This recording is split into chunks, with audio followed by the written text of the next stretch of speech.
तो मूवी के स्टार्ट में हम देखते हैं कि थोर की शिप के आगे एक काफी बड़ा स्पेसशिप आकर रुकता है और ये स्पेसशिप किसी और का नहीं बल्कि ग्रेट थैनोस का होता है। और थैनोस वहाँ पर अपनी एक पूरी टीम के साथ आया होता है और उसकी टीम का नाम ब्लैक ऑर्डर था। और जब थैनोस और उसकी टीम थोर के शिप में जाते हैं तो वहाँ जाकर वो थोर के सारे लोगों को मार डालते हैं। इसके बाद थैनोस लोकी के पास आता है उससे स्पेस स्टोन लेने के लिए, लेकिन तभी थैनोस वहाँ पर थोर को जान से मारने की धमकी देता है। लेकिन इसी बीच वहाँ पर हल्क भी आ जाता है और यहाँ पर हम उन दोनों के बीच हैंड टू हैंड काफी जबरदस्त फाइट देखते हैं। और मजे की बात तो ये है कि हल्क के पास सुपर ह्यूमन पावर है और साथ साथ थैनोस के अंदर भी सुपर ह्यूमन पावर्स पाए जाते हैं। और यहाँ पर हम उन दोनों की बड़ी तगड़ी किस्म की और बड़ी अच्छी फाइट देखते हैं। स्टार्टिंग में तो लगभग दोनों ही एक दूसरे पर भारी पड़ रहे थे, लेकिन अब क्योंकि थैनोस हल्क से काफी ज्यादा पावरफुल था तो इसीलिए वो हल्क को वहीं पर हरा देता है। और जब हाइमडॉल को इस बात का रियलाइज होता है कि थैनोस के सामने कोई नहीं टिक सकता तो इसीलिए वो हल्क को वहाँ से अर्थ पर भेज देता है। लेकिन जब थैनोस उसे ऐसा करते देखता है तो उसे बहुत गुस्सा आता है, इसीलिए वो हाइमडॉल को वहीं पर ही मार डालता है। और इसके बाद थैनोस थोर को भी जान से मारने की कोशिश करता है, जिस पर लोकी उसे कहता है कि इसे छोड़ दो और इसके बदले में मैं तुम्हें स्पेस स्टोन देने के लिए तैयार हूँ। और फिर लोकी थैनोस को वो स्पेस स्टोन दे ही देता है। लेकिन थैनोस तो यहाँ पर भी चीटिंग करता है और वो लोकी को जान से मार डालता है। अब इस बात की वजह से थोर को काफी गुस्सा भी आता है और उसे काफी बुरा भी लगता है, लेकिन अब क्योंकि उसके हाथ पैर बांधे गए थे इसीलिए वो तो कुछ भी नहीं कर सकता था। इसके बाद थैनोस अपने थर्ड स्टोन को हासिल करने के लिए उस शिप से चला जाता है, लेकिन जाते जाते वो इस शिप को काफी बुरे तरीके से एक्सप्लोड कर देता है। अब क्योंकि पूरे स्पेस में ही वो शिप डिस्ट्रॉय हो चुका था इसीलिए थोर भी वही स्पेस में फ्लाई कर रहा होता है। लेकिन ठीक उसी टाइम पर वहाँ गार्डियंस ऑफ द गैलेक्सी की टीम पहुँच जाती है और जब वो थोर को उस स्पेस में उड़ता हुआ देखते हैं तो वो उसे अपने शिप में ले आते हैं। वहाँ पर मेंटिस होती है जिसके पास किसी का भी माइंड पढ़ने की एबिलिटी होती है और जब वो थोर के सर पर अपना हाथ रखती है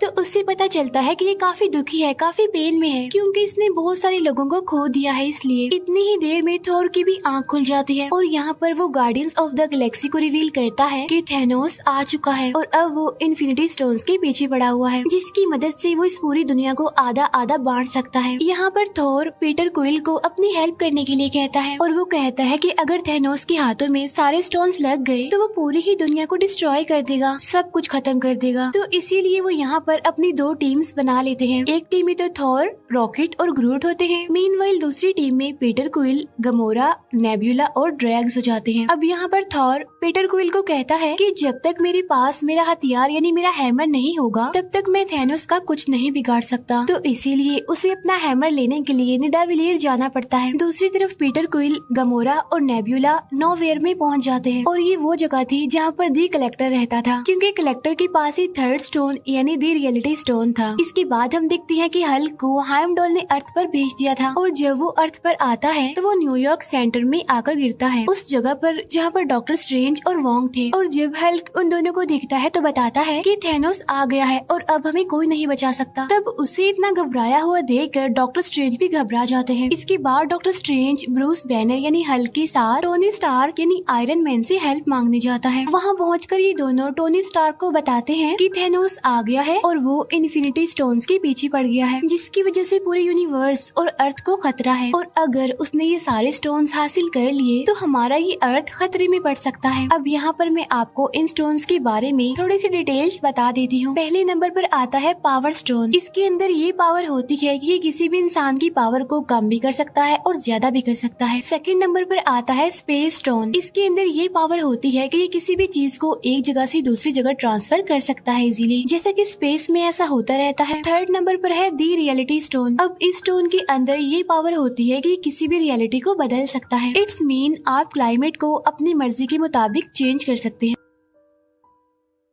नंबर 4 पर आता है द टाइम स्टोन और ये वाला स्टोन डॉक्टर स्ट्रेंज के पास होता है। इस स्टोन में ये पावर होती है कि ये अपनी मर्जी से टाइम को आगे पीछे कर सकता है। 5वें नंबर पर आता है द सोल स्टोन। इसमें ये पावर होती है कि ये किसी भी इंसान की सोल का कंट्रोल हमारे हाथ में दे देती है, यानी कि हम जो भी चाहें उस सोल से करवा सकते हैं। छठा और लास्ट स्टोन है द माइंड स्टोन। इस स्टोन में ये पावर होती है कि ये किसी के भी माइंड को कंट्रोल कर सकता है और ये किसी भी इंसान को टेलीकिनेटिक पावर दे सकती है, जो कि किसी भी सामान को हवा हवा में एक जगह से दूसरी जगह उड़ा सकता है। अब ये सारी तो हो गई इन स्टोन्स की डिटेल्स। इन सारे स्टोन्स को हासिल करके थैनोस इस पूरी दुनिया में बैलेंस बनाना चाहता है। वो चाहता है कि अब जितने भी प्लैनेट्स हैं उन पर जितनी ज्यादा ह्यूमैनिटी बढ़ गई है उन सबको आधा आधा बांट दिया जाए, जिससे कि रिसोर्सेज उन सभी लोगों को पूरी तरह से मिल सकेंगे और इससे पूरी दुनिया में बैलेंस भी बना रहेगा। अब यहाँ पर थैनोस आधी ह्यूमैनिटी को खत्म करने की बात कर रहा था और यही वजह है कि वो इन इन्फिनिटी स्टोन्स को हासिल करने के लिए पागल है। और जब ये सारी बात टोनी स्टार्क को पता चलती है कि थैनोस इस पूरे यूनिवर्स में से आधी पॉपुलेशन को खत्म करना चाहता है, तो वो सोचता है कि क्यों ना इन 6 स्टोन्स में से एक को डिस्ट्रॉय कर दिया जाए। तो इसीलिए वो डॉक्टर स्ट्रेंज को कहता है जो टाइम स्टोन आपके पास है क्यों ना हम उसे डिस्ट्रॉय कर दें, ताकि थैनोस कभी भी अपने इस मिशन में कामयाब ना हो सके। तब ये सुनकर डॉक्टर स्ट्रेंज कहते हैं कि मैं मरते दम तक इस टाइम स्टोन की प्रोटेक्शन करता रहूंगा, इसीलिए मैं कभी भी इसे डिस्ट्रॉय होने नहीं दूंगा। तब यहाँ पर वो सोचते हैं कि विजन के पास भी माइंड स्टोन है और अगर हम उस स्टोन को डिस्ट्रॉय कर दें तो थैनोस वो कभी भी नहीं कर पाएगा जो वो करना चाहता है। तो इसीलिए वो फौरन विजन से कांटेक्ट करने की कोशिश करते हैं। लेकिन यहाँ पर हमें पता चलता है कि विजन ने अपना ट्रांसपोर्टर बंद किया हुआ है, क्योंकि उधर एवेंजर्स की टीम 2 हिस्सों में बढ़ चुकी थी। एक टीम तो आयरन मैन के साथ थी जबकि दूसरी टीम कैप्टन अमेरिका के साथ थी और इसी वजह से वो लोग विजन से कांटेक्ट नहीं कर पाते। तभी वहाँ पर ब्रूस बैनर यानी हल्क टोनी स्टार्क को कहता है कि शायद कैप्टन अमेरिका को विजन के बारे में पता होगा, तो इसीलिए तुम उसे कॉल करके उसकी लोकेशन का पता करवाओ। जिस पर टोनी स्टार्क कहता है कि ना बेना, मेरी तो उसे जरा भी नहीं बनती, मैं उससे बिल्कुल बात नहीं करता। जिस पर ब्रूस बैनर उसे कहता है कि लगता है तुम्हें अभी पता नहीं है कि हमारा पाला किससे पड़ने वाला है, चलो मेरी बात मानो और जल्दी से उसे कॉल करो। और तभी अचानक से उन्हें वहाँ पर किसी चीज की आवाज सुनाई देती है और जब ये लोग विंडो से बाहर देखते हैं तो वहाँ पर उन्हें बहुत ही बड़ा शिप न्यूयॉर्क पर आता हुआ दिखाई देता है। तब ये देखकर वो समझ जाते हैं कि मुसीबत हमारे सर पर आ चुकी है। अब इस स्पेसशिप के बारे में स्पाइडरमैन को भी पता चल जाता है और वो भी वहाँ उस शिप को देखते हुए अपनी स्कूल बस से निकलकर वहाँ से भाग जाता है और उस शिप के पीछे लग जाता है। और तभी हम देखते हैं कि उस शिप में से 2 लोग निकल कर आते हैं। उनमें से एक का नाम होता है इबोनी और एक का नाम होता है ऑब्सीडियन। इबोनी के पास टेलीकिनेटिक पावर्स होती हैं, जो कि किसी भी चीज को बगैर टच किए एक जगह से दूसरी जगह उठा सकती है और फेंक सकती है। और जो ऑब्सीडियन होता है उसके अंदर बहुत सारे सुपर ह्यूमन पावर्स होती हैं। अब क्योंकि उन्होंने टाइम स्टोन को प्रोटेक्ट करना था तो इसीलिए उन लोगों के बीच यहाँ पर फाइट होती है। अब यहाँ पर बहुत ही इंटरेस्टिंग सीन हम देख पाते हैं जब टोनी स्टार्क अपना आयरन मैन मार्क 50 प्रेस करते ही पूरी तरह नैनो पार्टिकल्स के सूट में कन्वर्ट होते हुए दिखाया जाता है और वो एक ही बार में इबोनी की तरफ से किए गए वार को रोक लेता है। अब यहाँ पर भी उन लोगों के बहुत अच्छे फाइट के सीन्स हमें देखने को मिलते हैं। अब क्योंकि इबोनी पावरफुल था, उसके पास टेलीकिनेटिक पावर्स थी,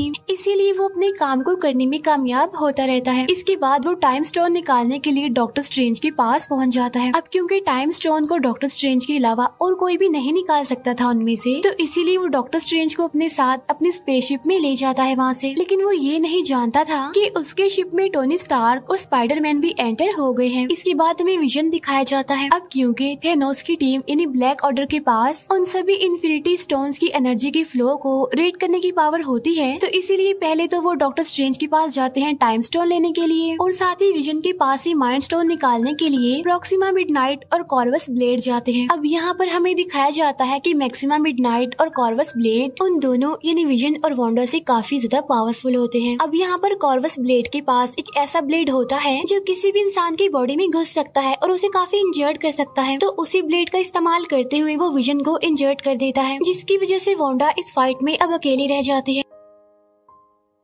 इसीलिए वो दोनों वांडा पर भारी पड़ने लगते हैं। लेकिन तभी वहाँ पर दी कैप्टन अमेरिका आ जाते हैं और वो वहाँ आकर फैल्कन और साथ ही नताशा यानी ब्लैक विडो की हेल्प से उन दोनों को हराने में कामयाब हो जाते हैं। और जब ये तीनों उन दोनों को मारने ही वाले होते हैं तो वो दोनों यानी प्रॉक्सिमा मिडनाइट और कॉर्वस ब्लेड एक पोर्टल ओपन करके वहाँ से भाग जाते हैं। अब क्योंकि विजन काफी बुरे तरीके से इंजर्ड हो गया था, तो वो सब ये डिसाइड करते हैं कि वो ब्लैक पैंथर की हेल्प लेंगे विजन को फिर से रिकवर करने के लिए। इसके बाद सीन शिफ्ट होकर गार्डियंस ऑफ द गैलेक्सी की तरफ आता है, जहाँ पर कमोरा और पीटर क्विल बातें करते हुए आगे बढ़ रहे हैं। यहाँ पर कमोरा पीटर को बताती है कि काफी सालों पहले की बात है कि जब थैनोस हमारे प्लेनेट पर भी आया था और उसने हमारे प्लेनेट के आधे लोगों को मार दिया और उन लोगों में मेरी मदर भी शामिल थे। लेकिन इस बार थैनोस को मैं ऐसा करने नहीं दूंगी और मेरे पास एक सीक्रेट है जिसकी वजह से मुझे लेने के लिए थैनोस यहाँ पर जरूर आएगा। और वो पीटर को कहती है कि तुम्हें मुझसे प्रॉमिस करना होगा कि अगर मुझे थैनोस अपने साथ ले जाने की कोशिश करे तो तुम्हें मुझे जान से मार देना होगा। अब हालांकि पीटर क्विल ऐसा करना तो नहीं चाहता था, लेकिन फाइनली वो कामोरा से प्रॉमिस कर लेता है और इसके बाद वो सीधा चले जाते हैं नोवेयर पर, यानी जहाँ कलेक्टर रहता था। वहाँ पहुँचकर उन्हें पता चलता है कि थैनोस उसे मारने की धमकी देता है और कहता है कि अगर तुमने मुझे द रियलिटी स्टोन नहीं दिया तो मैं तुम्हें जान से मार डालूंगा। लेकिन वहाँ पर कामोरा आकर थैनोस को मार डालती है। लेकिन यहाँ पर हमें पता चलता है कि थैनोस तो उनसे पहले ही वहाँ पर आ गया था और उसने कलेक्टर से द रियलिटी स्टोन भी ले लिया था। और जो ये अभी हमने देखा था वो असल में थैनोस ने एक एक्स्ट्रा एंटिटी क्रिएट की थी सिर्फ कामोरा को अपने ट्रैप में फंसाने के लिए। जब पीटर क्विल को ये बात पता चलती है कि थैनोस कामोरा को अपने साथ ले जाने वाला है तो वो कामोरा को अपनी गन से शूट करने की कोशिश करता है, लेकिन थैनोस उसकी गन में से बुलेट्स की बजाय बबल्स बना देता है। इसके बाद वो कामोरा को वहाँ से लेकर निकल जाता है। इसके बाद हमें उसी बड़ी सी स्पेसशिप का सीन दिखाया जाता है, यानी जो न्यूयॉर्क में आई थी, जहाँ पर इबोनी डॉक्टर स्ट्रेंज के साथ होता है। लेकिन अब क्योंकि उस स्पेसशिप में हमारे आयरन मैन और स्पाइडरमैन भी होते हैं तो इसीलिए वो कुछ मुश्किलात का सामना करने के बाद डॉक्टर स्ट्रेंज को बचा ही लेते हैं। साथ साथ वो इबोनी को स्पेस में मरने के लिए छोड़ देते हैं। अब यहाँ पर उन लोगों के बीच डिस्कशन होने लगती है। अब यहाँ पर टोनी स्टार्क डॉक्टर स्ट्रेंज को कहते हैं कि मैं थैनोस को इस टाइम स्टोन के लिए अर्थ पर लाकर बहुत सारे लोगों को मरने नहीं दे सकता, और अगर वो ये टाइम स्टोन लेना चाहता है तो उससे लड़ने के लिए हमें उसे कहीं और बुलाना पड़ेगा। अब क्योंकि थैनोस टाइटन प्लेनेट से आया था तो इसीलिए वो लोग टाइटन प्लेनेट पर जाकर थैनोस से लड़ने का डिसाइड करते हैं। इसके बाद हमें थैनोस और कामोरा दिखाए जाते हैं जो कि दोनों वॉरमिर में होते हैं, जहाँ पर उनकी मुलाकात होती है रेड स्कल से। यहाँ पर हमें रेड स्कल सोल स्टोन का गेट कीपर दिखाया गया है। यहाँ पर थैनोस रेड स्कल से पूछता है कि सोल स्टोन को कैसे हासिल किया जाता है। तब रेड स्कल थैनोस को बताता है कि सोल स्टोन सारे स्टोन्स में से सबसे ज्यादा पावरफुल है, लेकिन इस स्टोन को हासिल करने के लिए हमें किसी को सेक्रीफाइस करना पड़ता है। क्योंकि वो एक सोल स्टोन है इसीलिए सोल के बदले सोल, यानी सोल स्टोन को हासिल करने के लिए एक जान की कुर्बानी। और यहाँ पर थैनोस अपनी बेटी कामोरा को सेक्रीफाइस कर देता है और यहाँ पर अब उसके पास चौथा स्टोन यानी सोल स्टोन भी आ जाता है। इसके बाद हमें थोर, ग्रूट और रॉकेट दिखाए जाते हैं जो कि एक ऐसे एरिया में पहुँचते हैं जहाँ पर छोटे लोग यानी बोने रहते हैं, क्योंकि बोने ही तो सबसे अच्छे वेपन्स बना सकते हैं। यहाँ पर हम ये जान पाते हैं कि जब उन बोनों ने थोर का वेपन यानी हथौड़ा बनाया था तो थैनोस ने उस जगह की सारी भट्टियों को भी डिस्ट्रॉय कर दिया था और साथ साथ उन सभी बोनों में से सिर्फ एक को ही वहीं पर जिंदा छोड़ दिया था। और जब थोर को ये बात पता चलती है तो वो उनमें से एक बोने को उसकी हेल्प करने के लिए कहता है, जिस पर वो बोना कहता है कि सॉरी मैं तुम्हारी हेल्प नहीं कर सकता, क्योंकि अगर मैंने ऐसा किया और थैनोस को पता चल गया तो वो मुझे और इस पूरे प्लेनेट को डिस्ट्रॉय कर देगा। लेकिन जब थोर उसे ये कहता है कि अगर मुझे मेरा हैमर मिल गया तो मैं थैनोस को जरूर हरा दूंगा, तब ये बात सुनकर फाइनली वो बोना थोर की हेल्प करने के लिए एग्री हो जाता है।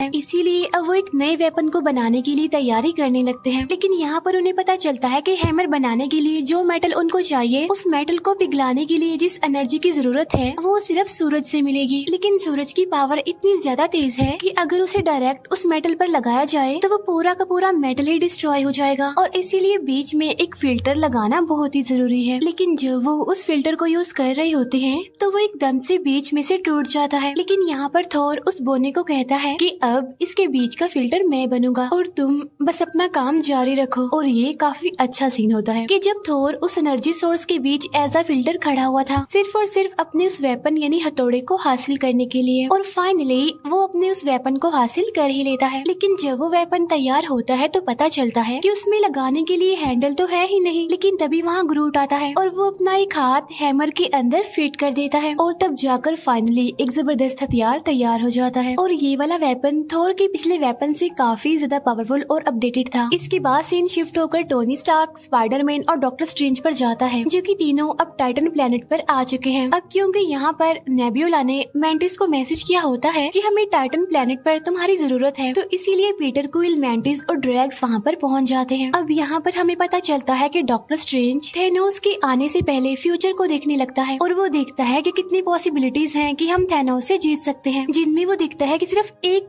पॉसिबिलिटी है जिसमें कि वो थैनोस से जीत सकते हैं। और ठीक उसी टाइम पर हम वहाँ पर थैनोस को देखते हैं जो कि टाइटन प्लेनेट पर डॉक्टर स्ट्रेंज से टाइम स्टोन को लेने के लिए पहुँच चुका था। इसके बाद हमें captain America, vision, Bruce banner और वोंग दिखाए जाते हैं जो कि विजन के साथ वकांडा पहुँच जाते हैं, जिन्हें लीड करने वाला कोई और नहीं बल्कि ब्लैक पैंथर था। यहाँ पर हमें पता चलता है कि वो सब माइंड स्टोन को डिस्ट्रॉय करने के लिए यहाँ पर आए हैं। और तभी वहाँ पर शूरी जो कि ब्लैक पैंथर की सिस्टर होती है वो उन सबसे कहती है कि हाँ, मैं माइंड स्टोन को विजन से अलग तो कर सकती हूँ, लेकिन मुझे ऐसा करने के लिए टाइम चाहिए। तब वो लोग कहते हैं कि ठीक है, हम यहाँ पर आने वाली बाकी ब्लैक ऑर्डर टीम से मुकाबला करेंगे, तब तक तुम विजन से माइंड स्टोन को निकालने की कोशिश करो। और तभी हम जान पाते हैं कि थैनोस की पूरी ब्लैक ऑर्डर टीम विजन से उस माइंड स्टोन को हासिल करने के लिए वहाँ पर पहुँच जाती है, जिन्हें लीड कर रहे थे प्रॉक्सिमा मिडनाइट, कॉर्वस ब्लेड और ऑब्सीडियन। वहाँ उन तीनों की प्रेजेंस को देखते हुए उन सभी अवेंजर्स को ये लग रहा था कि उनका पलड़ा भारी है, लेकिन वहाँ पर ब्लैक पैंथर एक बहुत ही बड़ा डोम बना देता है, जिसकी मदद से उन सभी के ऊपर एक प्रोटेक्शन का जैसे एक सर्कल बन जाता है। लेकिन जब उन्हें ये पता चलता है कि ब्लैक ऑर्डर की टीम की तादाद काफी ज्यादा है और वो किसी भी टाइम पीछे के दरवाजे से आकर विजन पर हमला कर सकते हैं, तब फाइनली वो डिसाइड करते हैं कि हम सामने के दरवाजे को थोड़ा सा खोल देंगे, जिसमें से उस पूरी की पूरी ब्लैक ऑर्डर टीम हमारे सामने आएगी। इस तरह से हम उन्हें लड़ाई करने में बिजी रखेंगे और तब तक शूरी विजन से उस माइंड स्टोन को निकाल देगी। इसके बाद सामने का वो दरवाजा खोल दिया जाता है, जहाँ पर पूरी की पूरी ब्लैक ऑर्डर टीम उन सभी अवेंजर्स से लड़ने लगती है। यहाँ पर हम ये जान पाते हैं कि हल्क अपने असली रूप में आना ही नहीं चाहता, क्योंकि ब्रूस बैनर हल्क वाले रूप में तभी आता था जब उसे किसी से लड़ाई करनी पड़ती थी, वरना मोस्टली वो ब्रूस बैनर के रूप में ही रहता है। इसके अलावा ये भी कहा जाता है कि अब वो थैनोस से बहुत ज्यादा डरने लग गया था और ये वजह भी थी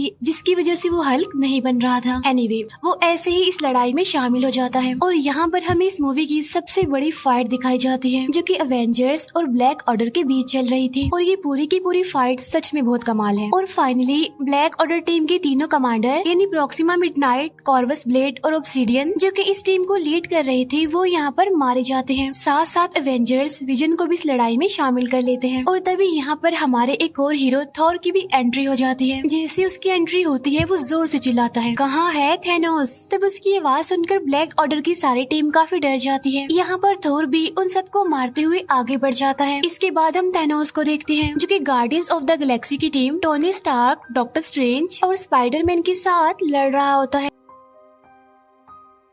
अब हालांकि वो लोग थैनोस को काबू करने और उसके हाथ से गोल्ड आर्मर निकालने की काफी कोशिश करते हैं, लेकिन थैनोस तो इतना ज्यादा पावरफुल होता है कि वो सभी को मारना शुरू कर देता है। किसी को भी वो अपने आगे टिकने नहीं दे रहा था। लेकिन इस फाइट के बीच एक टाइम ऐसा भी आता है जब वो पूरी टीम थैनोस को पकड़ ही लेती है और स्पाइडरमैन उसके हाथ से वो गोल्ड आर्मर निकालने की कोशिश करता है। लेकिन यहाँ पर पीटर क्वाइल एक काफी बड़ी गलती कर देता है। वो थैनोस के पास आकर उसे पूछता है कि तुमने गमोरा का क्या किया, और वो थैनोस के मुंह पर अपनी गन और पंच से मारना शुरू कर देता है, जिसकी वजह से थैनोस फिर से होश में आ जाता है और वो फिर से अपना गोल्ड आर्मर पहनकर उन सबको मारने लगता है, उन पर भारी पड़ने लगता है। अब यहाँ पर हम एक और बड़ी जबरदस्त फाइट देखते हैं जहाँ पर हमारे टोनी स्टार्क यानी आयरन मैन थैनोस से लड़ रहे होते हैं। अब आयरन मैन का ये सूट काफी पावरफुल था, इसीलिए उनके बीच एक जबरदस्त टेक्निकल फाइट चलने लगती है। अब हालांकि यहाँ पर थैनोस की बॉडी से खून का सिर्फ एक ड्रॉप निकलता है, लेकिन इस वजह से उसे इतना ज्यादा गुस्सा आ जाता है कि वो टोनी स्टार्क को उसी के ब्लेड से काफी इंजर्ड कर देता है और उसे जान से मारने लगता है। लेकिन तब डॉक्टर स्ट्रेंज थैनोस को कहता है कि तुम इसे मत मारो, तुम इसे छोड़ दो, और अगर तुम इसे छोड़ दोगे तो मैं टाइम स्टोन तुम्हें दे दूंगा। अब हालांकि यहाँ पर टोनी स्टार्क डॉक्टर स्ट्रेंज को ऐसा करने से मना करता है, लेकिन यहाँ पर टोनी स्टार्क यानी आयरन मैन की जान बचाने के लिए डॉक्टर स्ट्रेंज को ये सैक्रिफाइस करना ही पड़ता है और अपना टाइम स्टोन थैनोस को दे देता है। और जैसे ही थैनोस को उसका 5वां स्टोन मिलता है तो वो खुशी से दहाड़ने लगता है। इसके बाद वो स्पेस स्टोन को यूज करते हुए वहाँ से निकल जाता है और सीधा वहाँ से पहुँचता है अर्थ पर यानी वकांडा में, जहाँ पर पहले ही ब्लैक ऑर्डर और एवेंजर्स के बीच फाइट चल रही थी। उधर विजन और वांडा के बीच डिस्कशन चल रही होती है। यहाँ पर विजन वांडा को कहता है कि अगर थैनोस यहाँ पर आकर मुझे जान से मारकर माइंड स्टोन लेगा तब भी मैं मर जाऊंगा, और अगर तुम ये स्टोन निकाल दोगी तब भी मैं मर जाऊंगा, तो क्यों ना तुम ही स्टोन को निकाल कर मुझे आजादी दो। इसके बाद इस माइंड स्टोन को डिस्ट्रॉय कर दो, जिससे होगा ये कि थैनोस जो करना चाह रहा है वो उसमें नाकामयाब हो जाएगा। अब यहाँ पर वांडा ना चाहते हुए भी विजन के सर से वो माइंड स्टोन निकालने की कोशिश करती है और फाइनली वो उस माइंड स्टोन को निकालने में कामयाब भी हो जाती है। लेकिन जैसे ही वो उसे डिस्ट्रॉय करने लगती है तो वहाँ पर थैनोस आ जाता है, जो यहाँ पर आकर टाइम को रिवर्स करता है, यानी टाइम को पीछे कर देता है। यानी उस टाइम में जब वो माइंड स्टोन विजन के सर पर लगा हुआ था और वो विजन के सर से माइंड स्टोन ले लेता है और उसे अपने गोल्ड आर्मर में पहन लेता है। अब यहाँ पर थैनोस वो सारे स्टोन्स ले चुका था, लेकिन तभी वहाँ पर थोर आ जाता है और वो अपने हैमर को थैनोस पर दे मारता है। लेकिन यहाँ पर थैनोस थोर से कहता है कि थोर, तुमने गलती कर दी, तुम्हें इस हैमर को मेरे सर पर मारना चाहिए था। और तभी यहाँ पर थैनोस